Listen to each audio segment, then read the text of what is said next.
दोस्तों, आज केंद्रीय मंत्री धर्मेंद्र प्रधान ने इस्तीफा दे दिया, जिसकी मांग भारत सरकार से गत 23 दिनों से जंतर मंतर पर देश के कोने कोने से आए हुए छात्र और नौजवान कर रहे थे। सरकार लगातार यह कोशिश कर रही थी कि आंदोलन को किस तरह से बदनाम किया जाए, विदेशी फंडिंग के नाम पर, आतंकवादियों के नाम से, हिंदू और मुसलमानों के नाम से, राजनीतिक सरकार का जो राजनीतिक दल है उसके प्रशिक्षित नौजवानों को पुलिस के साथ भेज करके और पुलिस के साथ मिलकर के लाठी बरसाने तक 20 तारीख को जो पुलिस ने संदीप लांबा के नेतृत्व में लाठीचार्ज किया, जीवित इस बात का गवाह है कि उसने और उसके सहकर्मियों ने नौजवान और छात्रों को ही नहीं, हमारी छात्राओं को, हमारी बेटियों को भी उनके प्राइवेट पार्ट्स और उनकी छातियों पर भी बदसलूकी की। यह है जिसके चलते हुए करीब 300 छात्र छात्राओं को गंभीर रूप से घायल हुआ। यही नहीं, जब राजनीतिक दलों ने 21 जुलाई को संसद सत्र में चलते हुए ये मांग की कि आज 20 जुलाई 2026 को जो जंतर मंतर पर छात्रों के साथ लाठीचार्ज हुआ है उसको रखिए विचार करने के लिए, लेकिन सरकार ने और विधानसभा और लोकसभा अध्यक्ष ने इस बात की इजाज़त नहीं दी कि 20 जुलाई को छात्रों और छात्राओं पर जंतर मंतर पर होने वाले अत्याचार की चर्चा हो सके, जिसका अधिकार विपक्षी दलों को था। किंतु सरकार जिस तानाशाही की ओर बढ़ रही थी, इस बात का परिचायक था कि प्रधानमंत्री ने लाठीचार्ज पर 2 शब्द कहने के बजाय वो चुपचाप लोकसभा से निकल गए। एक तरफ पूरी जनता का आक्रोश पूरे देश में 20 तारीख पर जो वहशियाना पुलिस ने हमारी बेटियों और हमारे नौजवानों और छात्रों पर अत्याचार किया, बर्बरता से उनके सिर से लेकर के उनके पैरों तक हमला करके उनको फ्रैक्चर किया, उनके गंभीर चोटें आईं, घसीट के जमीन से लेकर के उनको गिरफ्तार किया गया, उनके खिलाफ मुकदमे पंजीकृत किए गए। उससे पूरे हिंदुस्तान के नौजवानों में एक आक्रोश, वैसा ही आक्रोश था जैसा लाला लाजपत राय को जब वह साइमन कमीशन का विरोध कर रहे थे, अंग्रेजों ने लाठी मार के उनकी हत्या कर दी थी। उनकी शहादत से भगत सिंह और उनके साथियों ने और पूरे हिंदुस्तान में जन आक्रोश पैदा हुआ। वही आक्रोश 20 जुलाई 2026 को Sandeep Lamba police commissioner, assistant police commissioner और उनके पुलिसकर्मियों के द्वारा जिस तरह से वेटन से छात्राओं को पीटा जा रहा था, घसीट कर मारा जा रहा था, हर देशवासी का खून खौल रहा था। ये बात अलग थी, लोग जंतर मंतर पर नहीं पहुंच सकते थे क्योंकि सरकार ने मेट्रो को बंद कर दिया था, आने जाने में ब्लॉक कर दिया था, और जहां भी बीजेपी की सरकारें थी उन राज्य सरकारों और intelligence, local intelligence, special intelligence को इस बात के डायरेक्शन थे कि उन प्रदेशों से दिल्ली में कोई लोग जंतर मंतर पर न पहुंच सकें। देश के कोने कोने में, बंगाल से लेकर के कश्मीर तक, गुजरात से लेकर के आसाम तक, बिहार में, प्रदेश के मुख्यालयों में, देश के जनपदों में छात्रों का आंदोलन और उनका गुस्सा फूट पड़ा।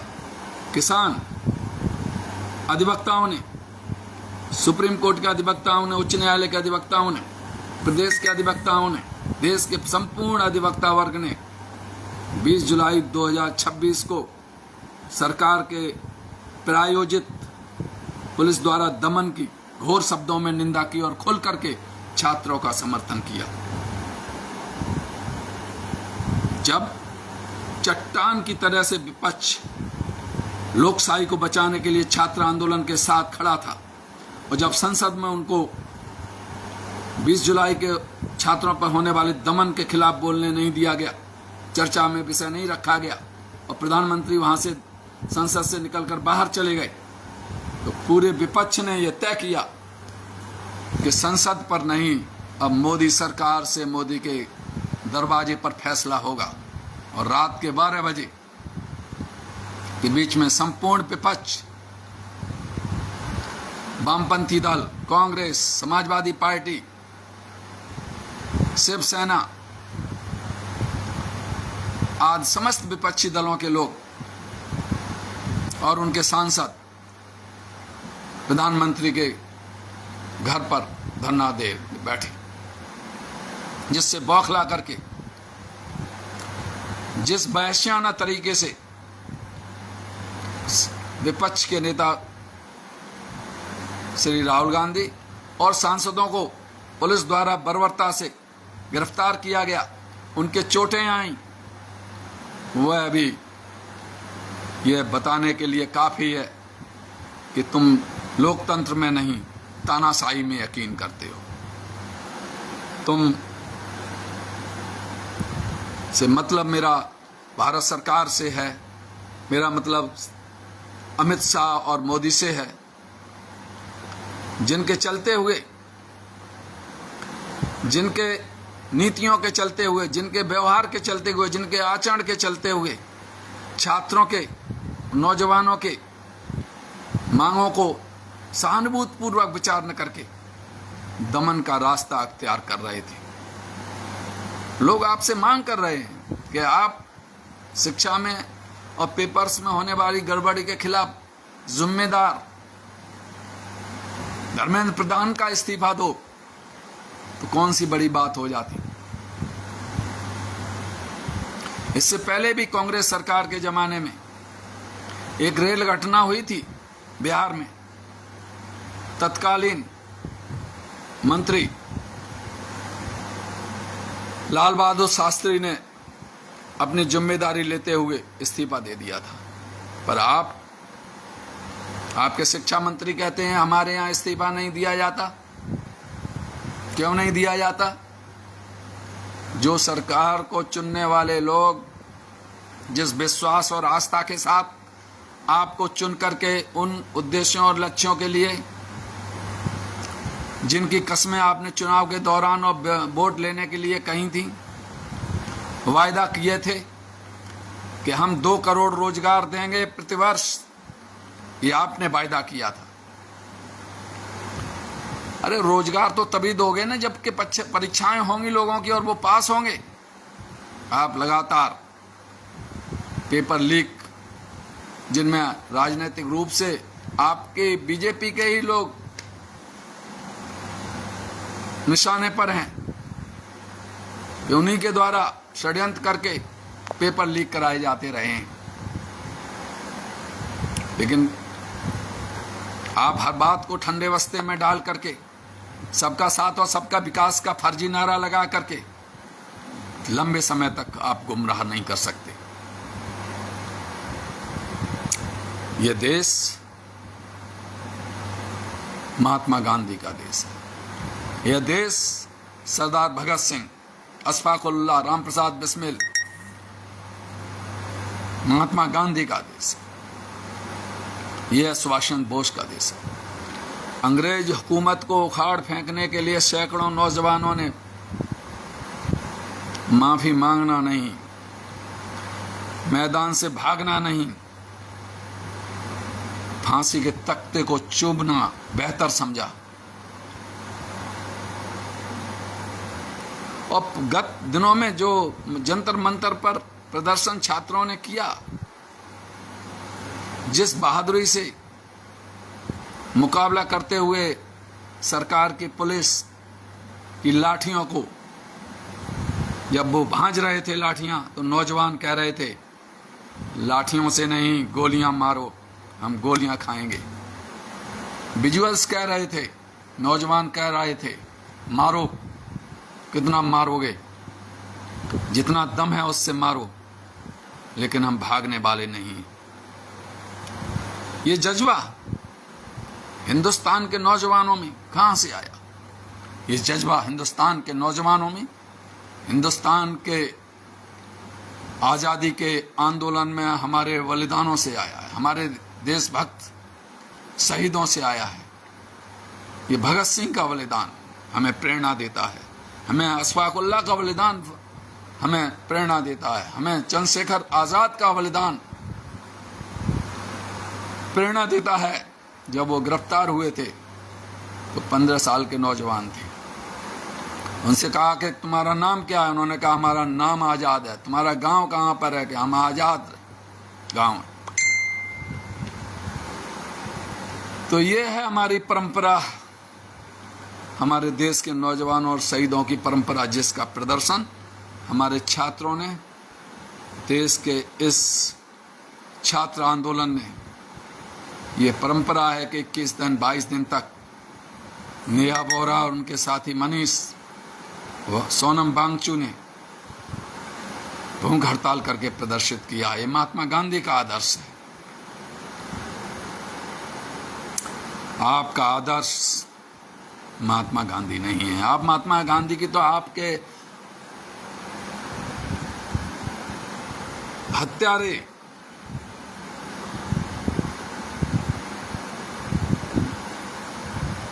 हत्या में लिप्त अभियुक्तों का इतिहास है, जिसके चलते आरएसएस को वेन किया था सरदार पटेल ने। सरदार पटेल उस समय, जिस समय महात्मा गांधी की हत्या हुई थी, वो होम मिनिस्टर थे। आप किस लोकतंत्र की बात करते हैं? आपके लिए भूख हड़ताल कोई मायने नहीं रखता, आपके लिए देशभक्ति का कोई मायना नहीं, आपके लिए शांतिपूर्ण प्रदर्शन और संविधान का कोई मतलब नहीं है। संविधान में आप कसम खा करके सरकार में आए हैं, एक बार नहीं 2 बार आ चुके हैं, 3 बार आ चुके हैं, राज्यों में भी आपकी सरकार है। ये पुलिस अधिकारी भी संविधान की शपथ खा करके आते हैं। मैं पूछना चाहता हूं, व्यक्ति की गरिमा,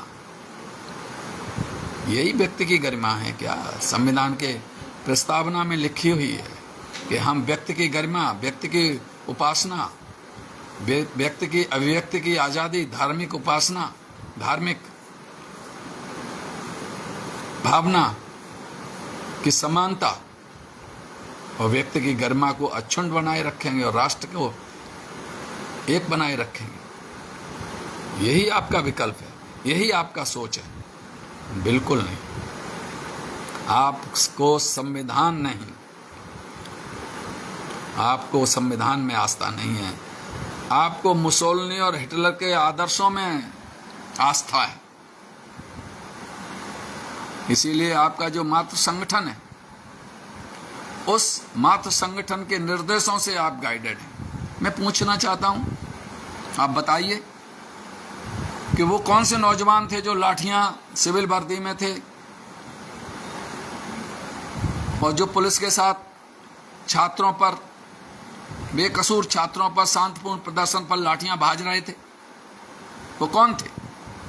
ये आपकी जिम्मेदारी है कि कोई शांतिपूर्ण प्रदर्शन हो रहा है उसमें किसी भी असामाजिक तत्व को नहीं आने दें। वो कहां से आ गए? कई पुलिसकर्मियों ने रेजिग्नेशन दे दिया कि हम छात्रों पर, उनकी ड्यूटी पोस्ट हो रही थी, उनको पोस्ट किया जा रहा था तो उन्होंने मना कर दिया। मेडिकल लीव पर चले गए, फिर भी उनको बेबस किया गया तो उन्होंने रेजिग्नेशन दे दिया कि हमें ऐसी नौकरी नहीं करनी जो बच्चों पर लाठीचार्ज करने के लिए प्रेरित करती हो। अमित शाह जी, ये सरकार कि जिसके आप होम मिनिस्टर हैं, दिल्ली पुलिस आपके सीधे नियंत्रण में आती है, सीधे सीधे नियंत्रण में आती है। आप अपनी जिम्मेदारी से बच नहीं सकते। एक एक लाठी और एक एक चोट का हिसाब, जिन पुलिसकर्मियों ने लाठियां मारी हैं उसकी जिम्मेदारी आपकी है। आपको जवाब देना होगा पूरे हिंदुस्तान के नौजवानों को, छात्रों को, जिनके सीने को छलनी कर दिया है तुमने। बहुत लंबे समय तक किसी को भी बेवकूफ नहीं बनाया जा सकता है। आप एक दिन बेवकूफ बना सकते हैं, 2 दिन बेवकूफ बना सकते हैं, 1 साल बेवकूफ बना सकते हैं, 2 साल बना सकते हैं, 10 साल बना सकते हैं, हमेशा बेवकूफ नहीं बना सकते। इस आंदोलन के दौरान आपका चाल, चरित्र और चेहरा बेनकाब हो गया है।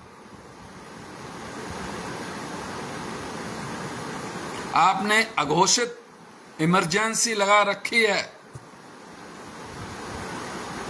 आप संसद में विपक्ष को नहीं बोलने देंगे, बाहर नौजवानों को, अधिवक्ताओं को, किसानों को नहीं बोलने देंगे, बैरिकेडिंग कर देंगे दिल्ली में आने वाले, प्रदर्शन करने वाले लोगों के लिए। मैं पूछना चाहता हूं, जब तुम सत्ता में नहीं थे तो तुम्हारे लिए जंतर मंतर पर प्रदर्शन होने के लिए आजादी थी कि नहीं थी? तुम लाल किले पर प्रदर्शन करते थे, तुम्हें कौन रोकता था? और आज जब तुम सत्ता में हो, जब आप सरकार चला रहे हैं, या भारतीय जनता पार्टी की सरकार चल रही है जिसके आप होम मिनिस्टर हैं, तो फिर संविधान में व्यक्त, संविधान के प्रस्तावना में व्यक्त कि हम हर व्यक्ति को, हर समुदाय को सामाजिक, नागरिक, सामाजिक, आर्थिक और न्याय प्रदान करेंगे। वो यही न्याय है आपका,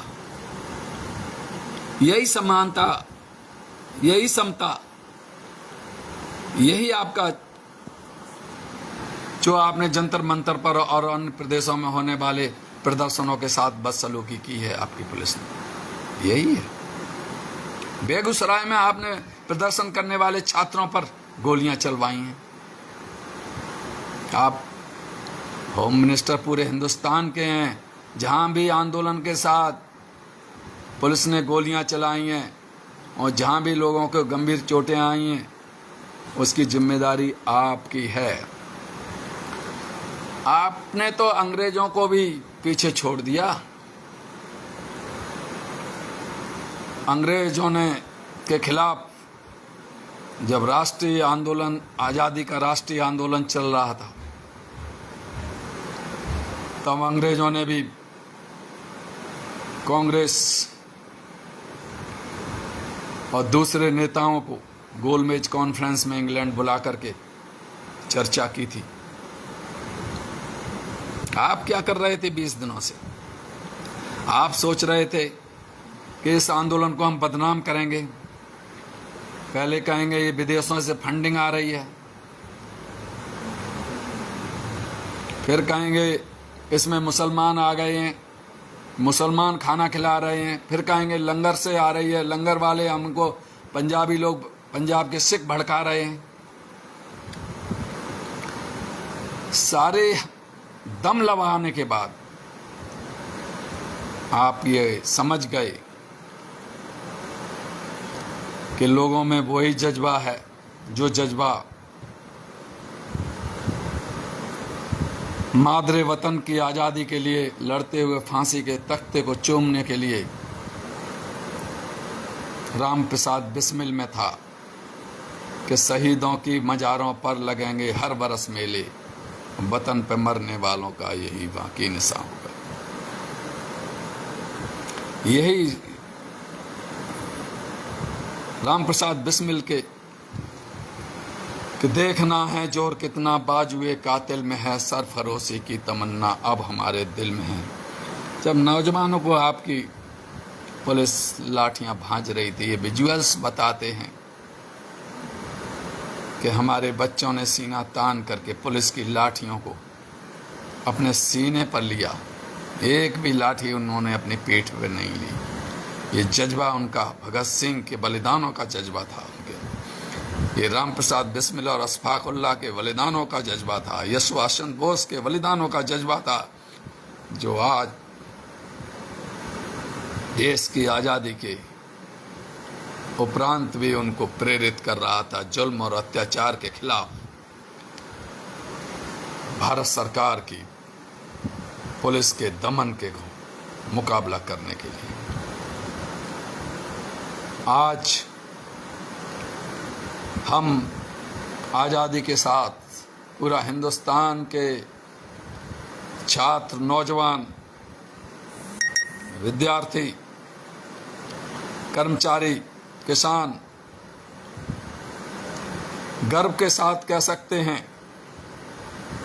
कि अब किसी माई के लाल में दम नहीं है कि हिंदुस्तान में तानाशाही थोप सके। जो तानाशाही की ओर नक्शे कदम पर चलेगा, जो हिटलर के नक्शे कदम पर चलेगा, समझ लीजिए जो हिटलर की चाल चलेगा वो हिटलर की मौत मरेगा।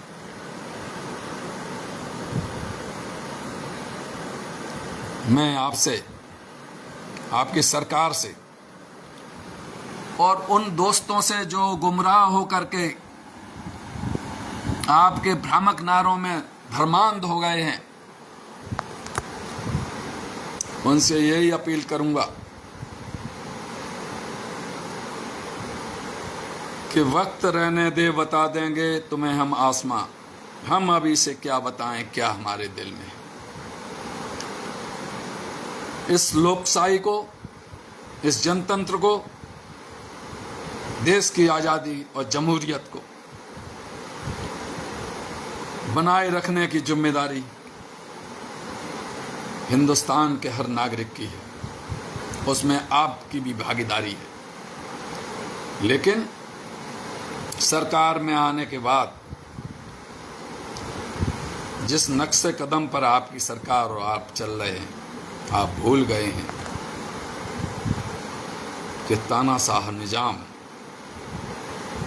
जनता का निजाम न होकर के चंद उद्योगपतियों और पूंजीपतियों और सरमाएदारों का निजाम होता है।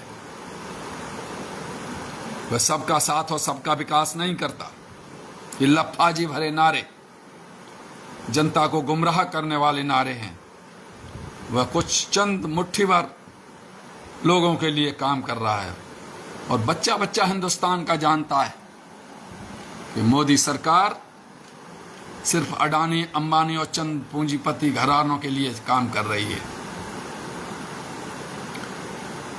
बहुत बहादुर हैं आप, आपके पुलिस। 6 नाविकों को जब अमेरिका ने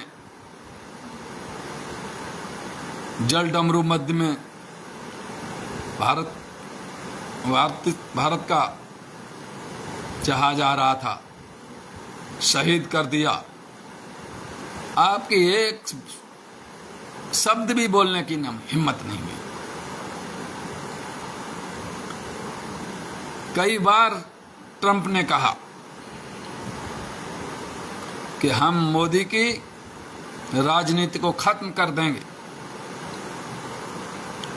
आपकी तरफ से एक भी आधिकारिक बयान ट्रंप के खिलाफ क्यों नहीं आया? आपने ऑपरेशन सिंदूर चलाया,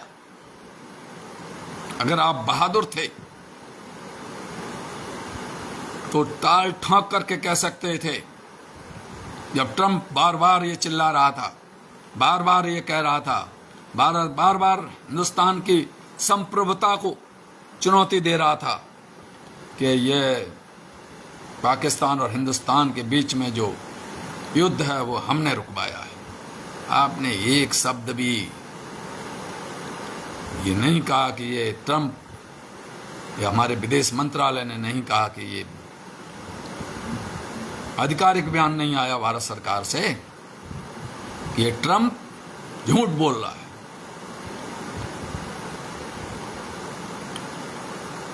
तो बहादुरी निरीह बच्चों पर, माना कि आप संप्रभु राष्ट्र के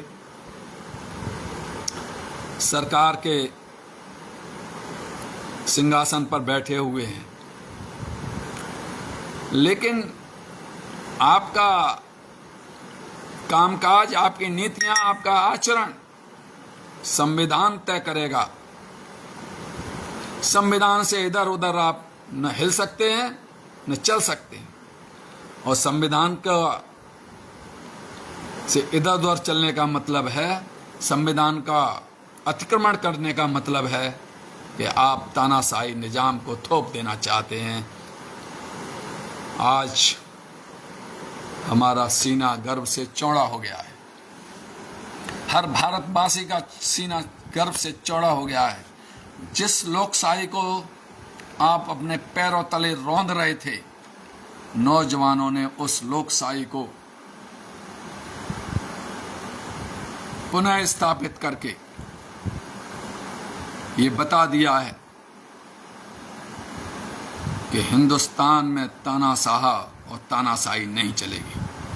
बहुत बहुत धन्यवाद, आपका बहुत बहुत शुक्रिया। आप लोगों ने धैर्यपूर्वक हमें सुना।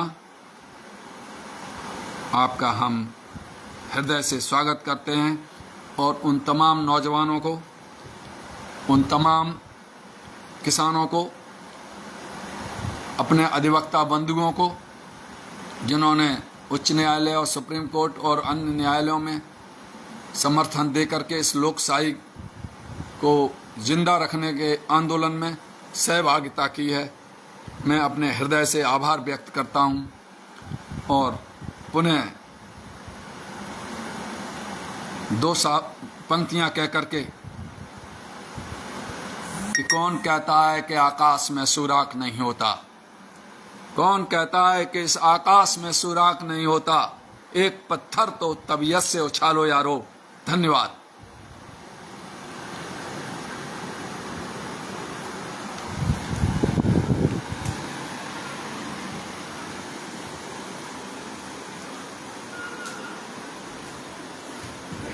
लाइव बेटा किया है, अब यहाँ पर फिनिश करना है।